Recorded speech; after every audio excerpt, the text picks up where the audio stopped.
Miracles TV நேயர்களுக்கு வணக்கம். நீங்க யூடியூபரா? நீங்க ஒரு யூடியூப் சேனல் வச்சிருக்கீங்களா?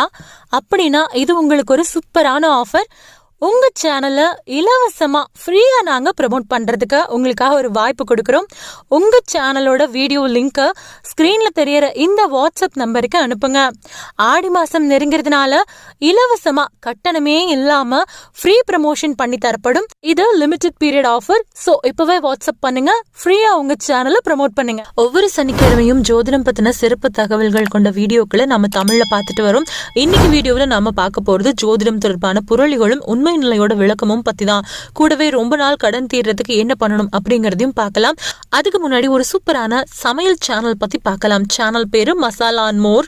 இந்த சேனல்ல சமையல் பத்தின வீடியோக்கள் தொடர்ந்து போட்டுக்கிட்டு இருக்காங்க. குறிப்பா அசைவ உணவு சமைக்க விரும்புறவங்களுக்கு விதவிதமான ரெசிப்களை இந்த சேனல்ல பார்க்க முடியும். சேனலோட லிங்க் டிஸ்கிரிப்ஷன்ல இருக்கு. கிளிக் பண்ணி சேனலுக்கு விசிட் பண்ணி வீடியோக்களை பாருங்க.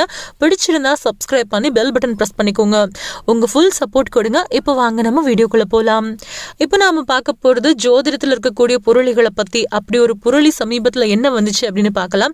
உங்களுக்கும் வாட்ஸ்அப்ல ஃபார்வர்ட் மெசேஜஸ் வந்திருக்கும். அதாவது சூரியன்ல இருந்து பூமி ஜூலை மாசம் முதல் வாரத்துல இருந்து ஆகஸ்ட் மாசம் 3வது வாரம் வரைக்கும் கோடிக்கணக்கான அதிகப்படியான தூரத்துல இருக்கும். அதன் விளைவா அதிகப்படியான குளிர் இருக்கும் அப்படிங்கிறது தான் இதோட சாராம்சம்.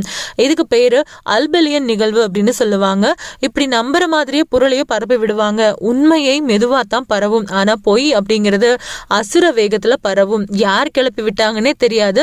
இப்போ உண்மை என்ன அப்படின்னு பார்க்கலாம். அறிவியல் பூர்வமா தூரம் சம்பந்தப்பட்ட சொல்லப்பட்ட தகவல் என்னவோ அதுதான் உண்மை. ஆனா இதோட காரணமா பூமி பருவநிலை வழக்கத்தை விட குளிர்ச்சியா இருக்கும் அப்படின்னு அள்ளி விட்டாங்க பாருங்க. அது வெறும் பொய், வெறும் புரளி. வழக்கமான வெப்பநிலை தான் இருக்கும். வழக்கமான பருவநிலை மாற்றம் தான் இருக்கும். குளிர்ச்சியான சூழல் மொத்த பூமிக்கும் இருக்காது. அக்கறை காற்று மாதிரியே அந்த புரளி இருக்கும். உடல்நல கோளாறு ஏற்படும். சத்தான உணவுகளை மட்டும் சாப்பிடுங்க, மற்றவங்களுக்கு ஷேர் பண்ணுங்க. அந்த மெசேஜில் அப்படி இருக்கும். நம்ம ஆளுங்க உண்மையை ஷேர் பண்ண மாட்டாங்க, பொய்யாவே இருக்கும். ஆனா அதுதான் ஷேர் பண்ணி எவ்வளோ பேருக்கு உதவுறோம் அப்படின்னு காலர் தூக்கி விட்டுக்குவாங்க. இப்போ நாம ரொம்ப நாளா வாட்டுற கடன் பிரச்சனை தீர ஜோதிட ரீதியா என்ன தீர்வு அப்படின்னு பார்க்கலாம். எந்த ராசி நட்சத்திரம் லக்னத்துல பிறந்தவங்களுக்கும் இது பொருந்தும். எல்லா மாசமும் கடன் பட்டவங்களுக்கு உதவுறதுக்குன்னே மைத்ரேய முகூர்த்தம் வரும். அதை சரியா தெரிஞ்சுக்கிட்டு பயன்படுத்தினா எவ்வளவு பெரிய கடனா இருந்தாலும் அந்த கடன் சீக்கிரமா அடைபடும்.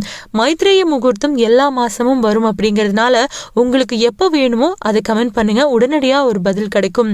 முடிஞ்சா தனியா ஒரு வீடியோலயே விளக்கமா போட்டுடலாம். இப்போ நாம பார்க்க போறது ஜாதகத்துல தெரியாத தகவல்களும் அந்த நிகழ்வுகளுக்கு காரணமும் தீரும் அதே ஜாதகத்துல தான் இருக்கும். அதுதான் லக்னத்துக்கு 8ஆம் இடமும் கூடவே எந்த லக்னம் ஆனாலும் விருச்சிகமும் தான் பல மர்மங்களை அவிழ்க்கும் முடிச்சு. பெரும்பாலும் ஜோதிடர்கள் டச் பண்ண விரும்பாத இடமும் அதுதான். முதல் காரணம் பலன் கேட்கிறவங்க அவங்களோட கேள்விக்கு தான் விடை கிடைக்குமே தவிர கேள்வியே இல்லாம விடை கிடைக்காது. இதை ஒரு சின்ன கதை மூலமா விளக்கமா பார்க்கலாம். பெண் மனசு புரிஞ்சுக்க முடியாத ஒண்ணு அப்படிங்கிற கருத்து பரவலா இருக்கு. அதை பத்தி இப்ப பார்க்கலாம். ஒருத்தன் கல்யாணம் செஞ்சுக்க போற பொண்ணை பார்க்கலாம் அப்படின்னு அந்த ஊருக்கு போறான். ஊருக்கு புதுசு அப்படிங்கறதுனால அக்கம் பக்கத்துல விசாரிச்சு அந்த வீட்டுக்கு போறான். பகல் நேரம் தான் இருந்தாலும் வழி சொன்ன உள்ளூர்காரங்க இவனை ஒரு மாதிரியா மேலும் கீழும் பார்த்துட்டு தான் சொன்னாங்க.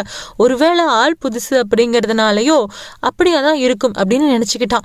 அடுத்துதான் சடன் ட்விஸ்ட் காத்துக்கிட்டு இருந்துச்சு. அந்த வீட்டுக்கு போன மாப்பிள்ளை சாத்தி இருந்த கதவை தட்டுனான். கதவை திறந்தது ஒரு சூன்யக்கார கிழவி. அதிர்ந்து போன இவன் தான் வந்த காரணத்தை சொல்லிட்டு கவனமா கேட்டுக்கிட்ட சூன்யக்கார கிழவி அவனை வீட்டுக்குள்ள சில நிமிஷங்கள் காத்திருக்க சொல்லிட்டு உட்கார வச்சா. இவனும் பயந்துகிட்டே அடுத்து என்னவெல்லாம் நடக்க போகுதோ அடுத்த அதிர்ச்சிக்காக அப்படின்னு காத்திருந்தான்.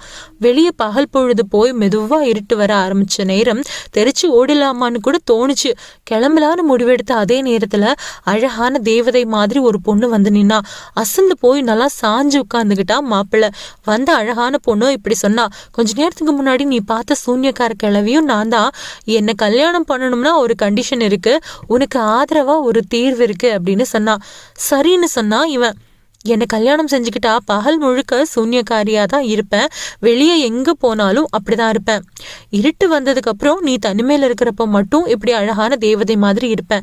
இப்போ நீ தான் சம்மதமானு சொல்லணும். இதுதான் கண்டிஷன். இது உனக்கு குழப்பமா இருந்தா ஒரு கேள்விக்கு மட்டும் சரியான பதில் சொன்னா உன் விருப்பப்படியே நிலைமை மாறும் அப்படின்னு சொன்னா.